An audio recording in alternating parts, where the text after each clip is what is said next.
এখন জানতে চাচ্ছি গাইবান্ধাবাসী সবাই কেমন আছে? আরো উচ্চ আওয়াজে বলেন সবাই কেমন আছে? আলহামদুলিল্লাহ, আমিও ভালো আছি। আলোচনা চলবে তো ইনশাআল্লাহ। আল্লাহ তাআলা পবিত্র কোরআনে বলেন, ইন্নামাল মুমিনুনাল্লাযীনা ইযা যুকিরাল্লাহু ওয়াজিলাত কুলুবুহুম ওয়া ইযা তুলিয়াত আলাইহিম আয়াতুহু যাদাতুহুম ঈমানা। আল্লাহ তাআলা বলেন, নিশ্চয় মুমিন তো হলো তারাই যাদের সামনে যখন আল্লাহর কথা বলা হয়, আল্লাহ তাআলাকে যখন স্মরণ করা হয়, আল্লাহ তাআলার নাম যখন নেওয়া হয়, আল্লাহ তাআলার বরত্বের কথা যখন বলা হয়, ওয়াজিলাত কুলুবুহুম, তখন তাদের অন্তরে আল্লাহ তাআলার ভীতি ভয় সৃষ্টি হয়ে যায়। সুবহানাল্লাহ বলেন। ওয়া ইযা তুলিয়াত আলাইহিম আয়াতুহু যাদাতুহুম ঈমানা, আর যখন তাদের সামনে কোরআনের আয়াত যখন পড়া হয়, কোরআনী আলোচনা যখন শুরু হয়, তখন তাদের ঈমান তখন বৃদ্ধি পেতে শুরু করে দেয়। সুবহানাল্লাহ বলেন। ওয়া আলা রাব্বিহিম ইয়াতাওয়াক্কালুন, আর মুমিন বান্দা কেবলমাত্র তারা আল্লাহ তাআলার উপরেই ভরসা করেন। সুবহানাল্লাহ বলেন। তাহলে বলেন তো ভরসা করতে হবে কার উপর? আরো জোরে বলেন, কার উপর? সুতরাং আমরা আয়াত দ্বারা বুঝলাম, যারাই মুমিন, যারা ইমানদার বান্দা, তাদের সামনে আল্লাহর কথা বললে, কোরআনে আলোচনা হলে তাদের অন্তর আল্লাহর ভয় আসবে আর তাদের ঈমান বৃদ্ধি পেতে থাকবে। কথা বলেন ঠিক কিনা? কিন্তু বড় আফসোসের বিষয়, দেশের সমাজে এমনও মানুষ আছে যাদের সামনে কোরআনী আলোচনা হলে, কোরআনে কথা বললে, আল্লাহ তাআলার কথা বললে তাদের ঈমান তো বৃদ্ধি হবে দূরের কথা, তাদের অন্তরে আল্লাহর ভয় সৃষ্টি হবে তো দূরের কথা, বরং তাদের শরীরে চুলকানি ধরে যায়। কথা বলেন ঠিক কিনা? এরকম নাস্তিক, বেঈমান, মুনাফিক মার্কা মুসলমান আছে না নাই? কথা বলে।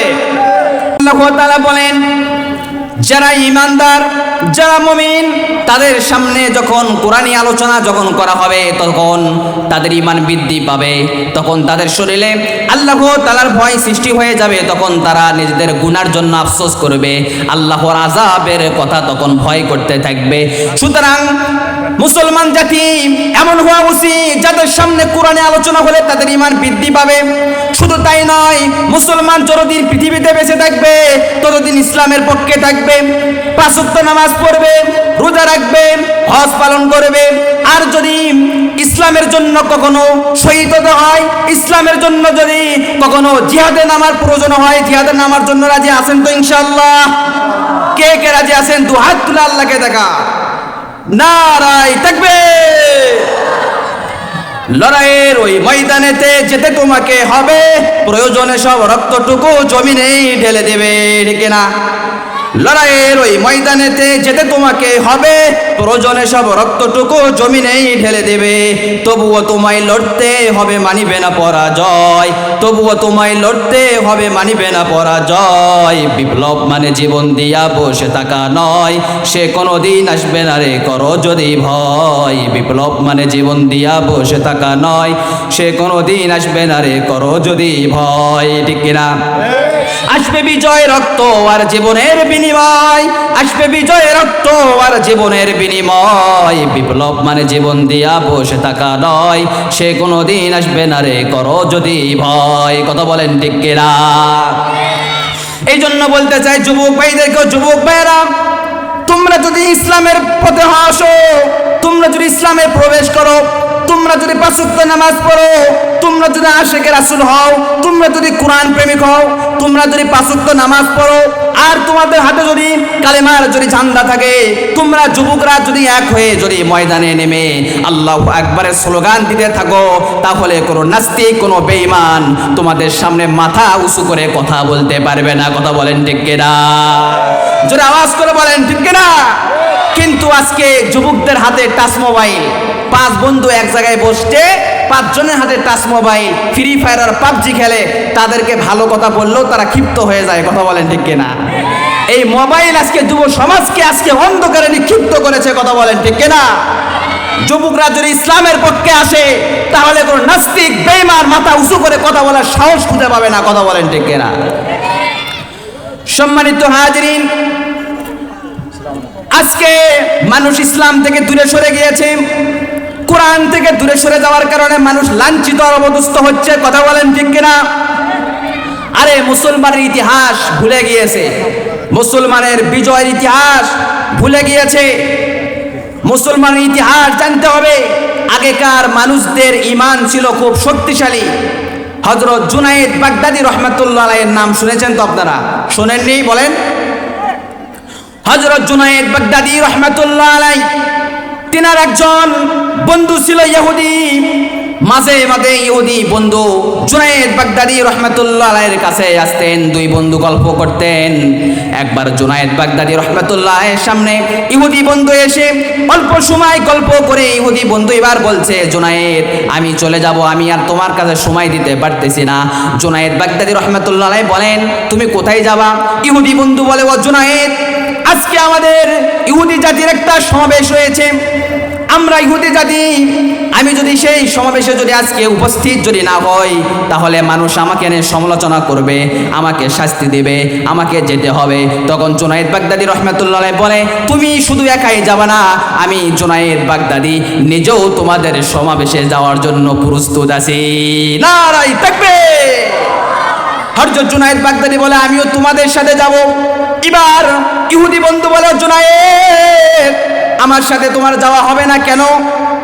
কারণ আমাদের নিয়ম হলো, আমাদের ইহুদিদের সমাবেশে যদি কোনো মুসলিম সন্তান যদি প্রবেশ করে, তখন আমাদের নিয়ম হলো তাকে হত্যা করা। কথা বলেন কি? হত্যা করা। পৃথিবীতে যদি এরকমভাবে সন্ত্রাসী গোষ্ঠী যদি থাকে তাহলে একমাত্র সন্ত্রাসী গোষ্ঠী হলো তারা হলো ইহুদি গোষ্ঠী। কথা বলেন ঠিক কিনা? কিন্তু বড় আফসোসের বিষয়, সমাজে কিছু তেলতেলা মুসলমান আছে, তারা বলে হুজুররা সন্ত্রাস, হুজুররা জঙ্গি, উগ্রবাদী। কথা বলেন আছে না নাই? কথা বলেন, হুজুররা কি জঙ্গি? আওয়াজ করে বলেন, হুজুররা কি জঙ্গি? হুজুররা যদি তোমার বাবার যদি বিবাহ না পড়াতো, তুমি পৃথিবীতে আসতে না। কথা বলেন ঠিক কিনা? এবার ইহুদি বন্ধু বলে, জুনায়েদ আমার সাথে তোমার যাওয়া যাবে না। জুনায়েদ বাগদাদী রাহমাতুল্লাহ আলাইহি এবার বলছে, ওই ইহুদি বন্ধু তুমি চিন্তা করো না, আমি তোমাদের পোশাক পরে তাও তোমাদের সমাবেশে যাব। আল্লাহু আকবার বলেন। এবার জুনায়েদ বাগদাদী রাহমাতুল্লাহ যখন খুব রিকোয়েস্ট করতেছে, এবার ইহুদি বন্ধু রাজি হয়ে গিয়েছে। তখন ইহুদি বন্ধু নিয়ে গেছে জুনায়েদ বাগদাদীকে, গিয়ে দেখে স্টেজের ওপরে একটা চেয়ার, যেই চেয়ারে বসে আছে ইহুদি পণ্ডিত, যিনি আলোচনা করবেন। এবার ইহুদি বন্ধু আলোচনা করবেন। 10 মিনিট হয়ে যায়, মুখ দিয়ে কথা বের হয় না। 20 মিনিট হয়ে যায়, 30 মিনিট হয়ে যায়, ইহুদি পণ্ডিতের মুখ থেকে কোনো কথা বের হয় না। তখন ইহুদির মধ্য থেকে একজন দাঁড়িয়ে বলে, পণ্ডিত মশাই, আপনি তো প্রতিবার এসে আমাদের সামনে কত সুন্দরভাবে আলোচনা করেন, আজকে কেন আপনার মুখ দিয়ে আলোচনা বের হয় না? তখন ইহুদি পণ্ডিত বলে, ও ইহুদি জাতিরা, তোমরা কান খাড়া করে শুনে রাখো, আমি লক্ষ্য করলাম আজকে আমাদের সমাবেশে কোনো একজন মুসলমানের সন্তান এসেছে, যার কারণে আমার মুখ দিয়ে কথা বের হচ্ছে না। আল্লাহু আকবার বলে। জুনায়েদ বাগদাদী এমন মানুষ ছিলেন, যিনি সমাবেশে প্রবেশ করা মাত্রই এরকম ভাবে ইহুদি পণ্ডিতের পায়জামা গরম হয়ে গিয়েছিল। কথা বলেন ঠিক কিনা? জুনায়েদ বাগদাদীর মতো ইমানদার হতে হবে। কথা বলেন ঠিক কিনা? তিনি মাহফিলে সমাবেশে প্রবেশ করা মাত্রই সেই ইহুদি পণ্ডিতের জবান বন্ধ করে দিয়েছে কে? আওয়াজ করে বলেন, কে? সকল ক্ষমতার মালিক কে? নাকি জনগণ? সকল ক্ষমতার মালিক কি জনগণ? এই বিশ্বাস যারা করবে তাদের ঈমান থাকবে না। কথা বলেন ঠিক কিনা? সম্মানিত হাজিরিন, এবার জানা হলো যে মুসলমানের সন্তান ইহুদিদের সমাবেশে প্রবেশ করেছে। এবার সেই মুসলমানের সন্তান জুনায়েদ বাগদাদীকে ধরার জন্য লোকেরা আসতেছে। তখন বন্ধু বলছে, জুনায়েদ তুমি এখান থেকে চলে যাও, তোমাকে দেখো হত্যা করার জন্য আসছে। জুনায়েদ বাগদাদী রাহমাতুল্লাহ আলাইহি বলতেছেন, তুমি ভয় পাও না বন্ধু, তাদেরকে আসতে হবে না, আমি জুনায়েদ নিজেই স্টেজের সামনে গিয়ে পণ্ডিতের সাথে কথা বলবো। নারায়ে তাকবীর। কি রকম বীরের মতো কথা বলে, ভয় নাই, ভয় করো না, আল্লাহ আমাদের সাথে আছে, আমি জুনায়েদ নিজে স্টেজে গিয়ে সেই পণ্ডিতের সাথে কথা বলবো। আল্লাহু আকবার। এবার জুনায়েদ বাগদাদী রাহমাতুল্লাহ আলাইহি আস্তে আস্তে হাঁটি হাঁটি পা পা করে স্টেজের দিকে এগিয়ে যায়।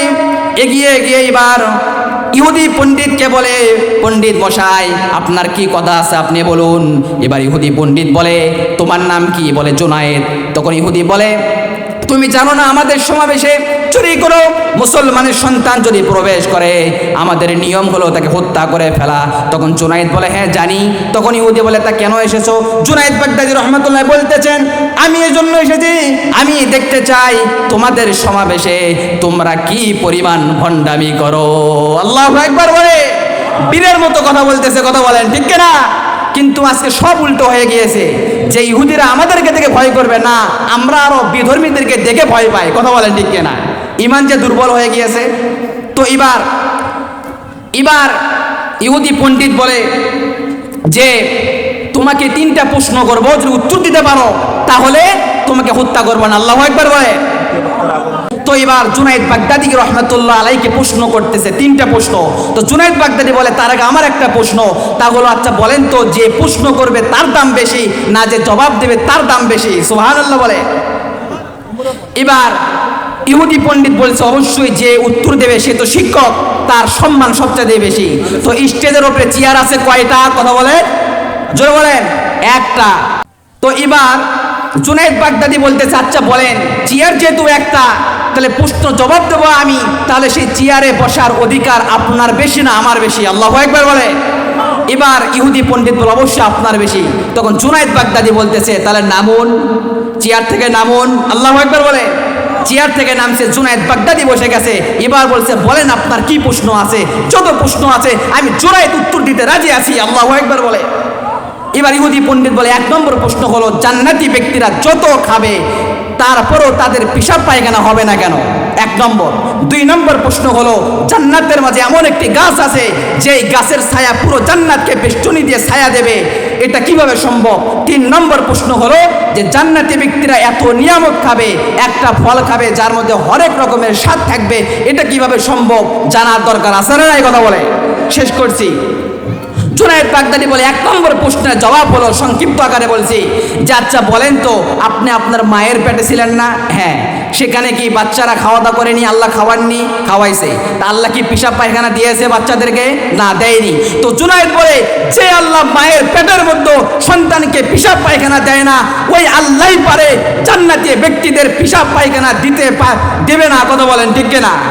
জান্নাতি ব্যক্তিরা যত খাবে একটা ঢেকুশ মারার সাথে সাথে সব হজম হয়ে যাবে। আল্লাহু আকবার বলে। 2 নম্বর প্রশ্নের জবাব হলো জুনায়েদ বাগদাদী বলেন যে আচ্ছা বলেন তো পৃথিবীতে সূর্য কয়টা? বলে 1টি। আচ্ছা 1টি সূর্য, আচ্ছা বলেন তো যে 1টি সূর্য আলো দেয় শুধু কি আমাদের দেশে নাকি পুরো পৃথিবী? তখন বলে পুরো পৃথিবী। জুনায়েদ বাগদাদী বলে, তো 1টি সূর্য যদি পুরো পৃথিবীকে আলোকিত করতে পারে, যে আল্লাহ 1টি সূর্যের মাধ্যমে পুরো পৃথিবীকে আলোকিত করতে পারে, ওই আল্লাহই পারে জান্নাতের মধ্যে একটি গাছ সৃষ্টি করে ওই গাছের ছায়া পুরো জান্নাতকে বেষ্টনী করে নেবে। সুবহানাল্লাহ বলে। 3 নম্বর প্রশ্নের জবাব হলো জান্নাতি ব্যক্তিরা এত খাবে, এত স্বাদ, তাও নিয়ামত কেন শেষ হবে না? এর উত্তর জুনায়েদ বাগদাদী দেয় যে আমরা নামাজে সূরা ফাতিহা পড়ি, আমি পড়লে একরকম সুর, ইমাম সাহেব পড়লে একরকম সুর, ওই খতিব সাহেব পড়লে আরেক রকম সুর। কথা বলেন ঠিক কিনা? কিন্তু সূরা কয়টি? কথা বলেন জোরে বলেন, কয়টি? একটা সূরার মধ্যে যদি এত সুর আর কণ্ঠ যদি আল্লাহ দিয়ে থাকে, ওই আল্লাহই পারে জান্নাতের একটা ফলের মধ্যে 1000 রকমের স্বাদ ঢুকাইতে পারে। কথা বলেন ঠিক কিনা? এই তো 3টা প্রশ্ন জবাব হয়ে গেল। এবার চুক্তি করছিল আগে, আমি তো উত্তর দিতে পারি তোমরা মুসলমান হয়ে যাবা। এবার জুনায়েদ বাগদাদী বলে, আমার শেষ প্রশ্ন হলো বলো তো জান্নাতের দরজায় কি লেখা আছে? আল্লাহু আকবার বলে। এবার জুনায়েদ বাগদাদী এই প্রশ্ন করার পরে ইহুদি সবাই তাক লাগে আছে, পণ্ডিত মাথার নিচ করে আছে। ইহুদিরা বলে, হুজুর পণ্ডিত মশাই জবাব দেন। তখন বলে, আমি যদি জবাব দেই যেই কথা বলবো তোমরা কি বিশ্বাস করবা? তখন ইহুদিরা বলে, হ্যাঁ অবশ্যই বিশ্বাস করব। তখন সেই ইহুদি পণ্ডিত বলে, জান্নাতের দরজার উপরে লেখা আছে লা ইলাহা ইল্লাল্লাহু মুহাম্মাদুর রাসূলুল্লাহ সাল্লাল্লাহু আলাইহি সাল্লাম। সবাই মুসলমান হয়ে গেল। আল্লাহু আকবার বলে। সুতরাং জুনায়েদ বাগদাদীর মতো ঈমান যদি আমাদের থাকতো, আজকে মুসলমান যদি তাদের পূর্বপুরুষদের ইতিহাসকে যদি স্মরণ করত, তাহলে মুসলমান জাতি কখনো বেঈমান নাস্তিকদের সামনে মাথা নত করতো না। কথা বলেন ঠিক কিনা?